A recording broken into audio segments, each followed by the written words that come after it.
My phone rang at 9:47 a.m. on a Tuesday. Meadowbrook Estate, the caller ID said. My wedding venue. 6 weeks before my wedding. Miss Chen, this is Victoria at Meadowbrook Estate. I'm calling because we received a cancellation request this morning. From your sister? A Ms. Rebecca Chen? She said the wedding is off and requested a full refund. The coffee mug stopped halfway to my mouth. Cold dread, sharp and immediate. What? Victoria's voice stayed professional, but I heard the confusion. She called at 8 a.m. Said she was handling the cancellation on your behalf. Family emergency, she said. Asked us to process the refund immediately and release the date. My hands went numb. Victoria, I didn't cancel anything. I'm getting married in 6 weeks. October 14th. Everything's confirmed. Pause. Papers rustling. I thought that might be the case. Your sister was very insistent, but something felt wrong. I told her I needed to speak with you directly before processing anything. She became quite aggressive. Threatened to leave negative reviews. Said we were holding your deposit hostage. Don't cancel anything. Please. I'm getting married. Rebecca had no authority to do this. Understood. Your contract is still active. But Miss Chen, your sister also requested our vendor list. She said she needed to notify everyone. The photographer, the florist, the caterer. I didn't provide it, but... I spread through my chest. But what? She said she already had most of the information. From your planning folder? She mentioned contacting them herself. I hung up and called my photographer. Voicemail. My florist. Voicemail. My caterer picked up on the third ring. Sophie. I was just about to call you. I got the strangest email this morning from a Rebecca Chen. Said your wedding is cancelled? Family emergency? She asked us to release the date and refund your deposit. I flagged it as suspicious, but... It's fraud, I said, voice shaking. My sister sent that without my knowledge or permission. The wedding is still on. Please ignore anything from her. Jesus. Confirmed. But Sophie, she sent this to our business email. How did she get that? My planning folder. The 3-ring binder I'd been working on for 8 months. Vendor contracts, payment schedules, contact information, timeline. I'd left it at my parents' house 2 weeks ago. Sunday dinner. Rebecca was there. Called my parents. My mother picked up on the first ring, her voice bright and cheerful. Sophie. We were just talking about you. Rebecca told us what she did. Honey, we think she's right. My vision tunneled. Right about what? Calling off the wedding. You and Marcus have only been together 18 months. Rebecca thinks you're rushing into this. She made some excellent points last night at dinner. We agree with her. She canceled my wedding venue. Without my permission. He contacted my vendors. Mom, that's illegal. Oh, don't be dramatic. She's looking out for you. Someone has to. You've been so caught up in this wedding fantasy you're not thinking clearly. Rebecca is just being a good sister. A good sister doesn't commit fraud. Fraud? Sophie, listen to yourself. You sound hysterical. Maybe this is a sign you're not ready for marriage. All the stress? Rebecca said you've been having panic attacks about the planning. She's trying to help. I'd never had a panic attack about the planning. I'd had panic attacks about my family. About Rebecca specifically. About the way she'd criticized every decision. The dress was too expensive. The venue too pretentious. The guest list too small. Marcus wasn't ambitious enough. His family wasn't connected enough. Every Sunday dinner for 8 months had been an interrogation. I'm not canceling my wedding. Tell Rebecca to stay out of my life. I hung up. The next call came 30 minutes later. Marcus's mother. Sophie, dear, I just received the most bizarre phone call. From your sister? She said the wedding is cancelled. He was very convincing. Said you'd asked her to notify the families. I almost believed her until she mentioned you were calling it off to focus on your career. You love your career, but you'd never say it like that. Rebecca had called Marcus's family. My future in-laws. Trying to convince them I was canceling. It's not true. None of it. Rebecca is trying to sabotage the wedding. I thought it might be something like that. She also asked if we'd paid for our hotel block yet. Said refunds were still possible. I told her that was none of her concern. Sophie, what's happening? I don't know. But I'm going to find out. I drove to my parents' house. Rebecca's car was in the driveway. White BMW. Vanity plate, big sis. The front door was unlocked. I walked in without knocking. They were all in the living room. Mom, Dad, Rebecca. Drinking coffee. Laughing about something. The scene was so normal it made my skin crawl. Rebecca saw me first. Her smile didn't falter. Sophie. We were just talking about you. Mom and Dad agree with me. Calling off the wedding is the right choice. You don't get to make that choice. Someone has to. You're making a mistake. Marcus is nice but he's not ambitious. His family is lovely but they're not connected. You're settling. I can't watch you throw your life away. My father set down his coffee cup. Rebecca has a point. Marcus works in non-profit development. What's his salary? 45,000? 50? You make 6 figures in pharmaceutical sales. The math doesn't work. The math? You're talking about my marriage like it's a business merger. Rebecca leaned forward, her voice gentle. Reasonable. The voice she used when she wanted to sound wise instead of controlling. Because marriage is a business merger. Love is wonderful but it's not enough. You need financial compatibility. Social compatibility. Marcus is a good person but he's not your equal. I'm protecting you from a divorce in 5 years. By committing fraud? By contacting my vendors without permission? By calling Marcus's family? I made phone calls. That's not fraud. That's intervention. Someone has to save you from yourself. My mother nodded. Rebecca drove here last night specifically to discuss this with us. She showed us the numbers. Your wedding budget, Marcus's debt, his career trajectory. It's concerning, Sophie. We didn't want to say anything but since Rebecca brought it up. My wedding budget is none of Rebecca's business. My fiancé's finances are none of her business. My marriage is none of her business. Rebecca stood up, smoothing her skirt. Expensive. Everything about Rebecca was expensive. She'd married a corporate attorney 5 years ago. Big house. Luxury cars. Country club membership.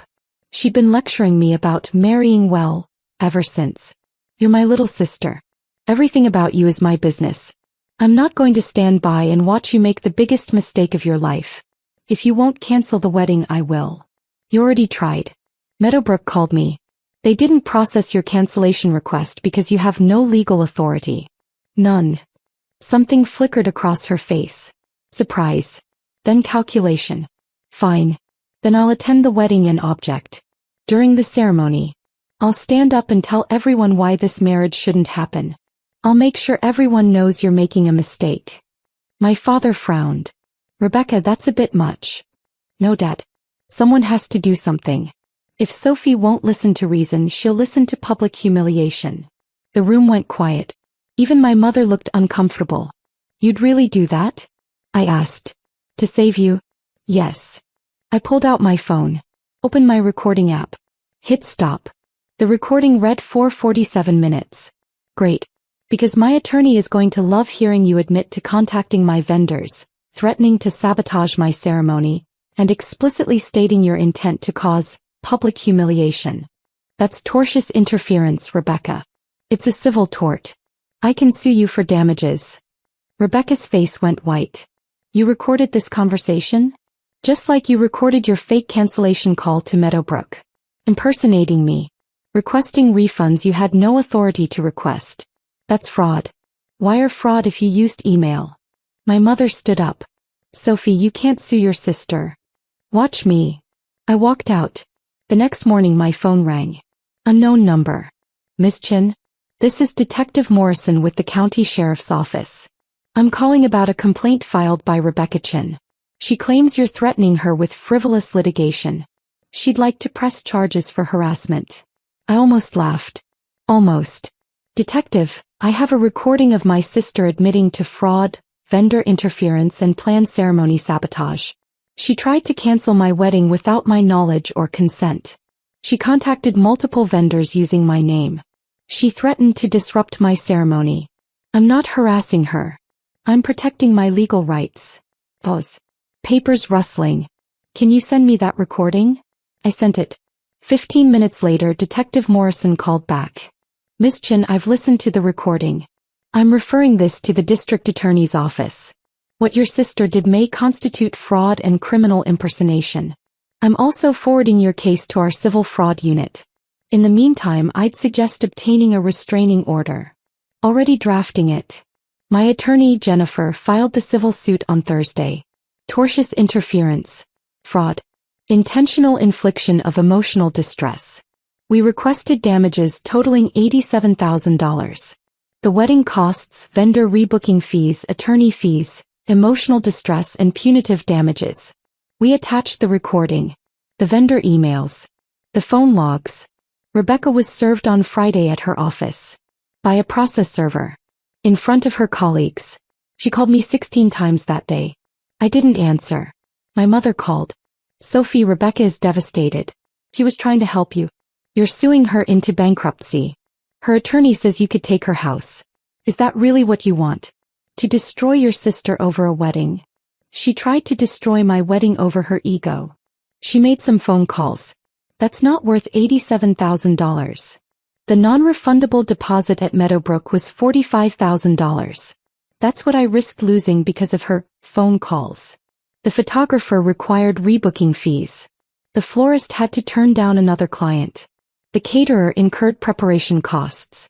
Rebecca didn't make phone calls. She committed fraud with financial consequences. Now she's paying them. You're being vindictive. I'm being compensated. I hung up. The hearing was scheduled for 3 weeks later. 2 weeks before my wedding. Jennifer was confident. We have everything. The recording alone is gold. Her admission of intent to cause public humiliation? Textbook tortious interference. The fake cancellation attempts? Clear fraud. The vendor contacts? Damages are quantifiable. She's going to settle. What if she doesn't? Then we go to trial and she loses her house. The preliminary injunction alone will cost her $15,000 in legal fees. She can't win this. Rebecca didn't settle. She showed up to the hearing with her husband's attorney. Corporate law, not civil litigation. Wrong specialty. The judge was Judge Patricia Hartman. 62. Stern. No nonsense. She listened to the recording. Read the vendor statements. Reviewed the email logs. Then she looked at Rebecca. Ms. Chen, you contacted multiple vendors using your sister's name. You attempted to cancel a venue contract without authority. You admitted on recording your intent to disrupt the ceremony. Can you explain why you believed you had the right to do this?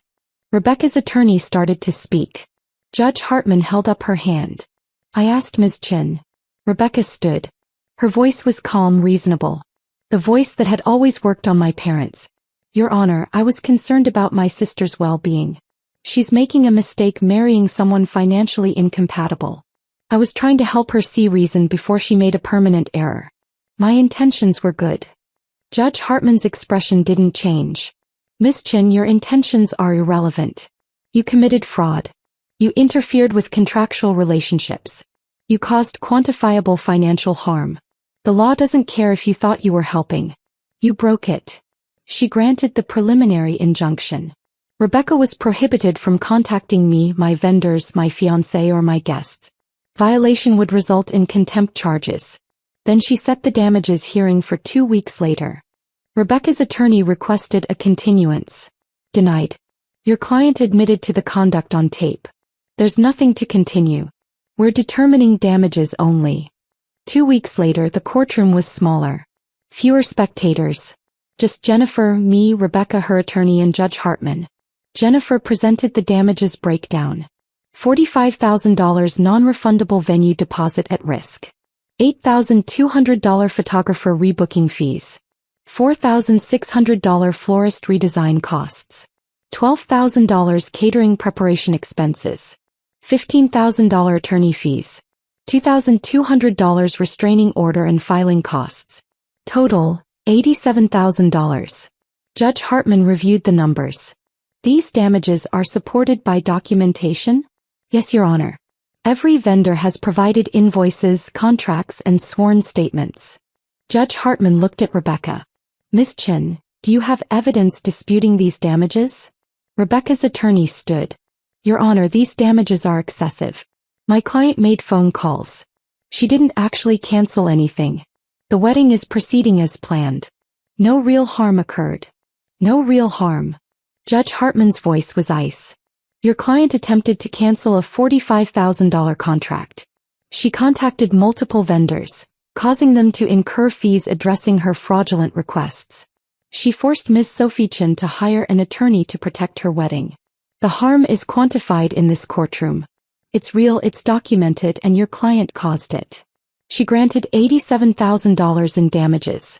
Rebecca went pale. Her husband sat in the back row, head in his hands. Additionally, Judge Hartman continued, I'm awarding Ms. Sophie Chen an additional $25,000 in punitive damages.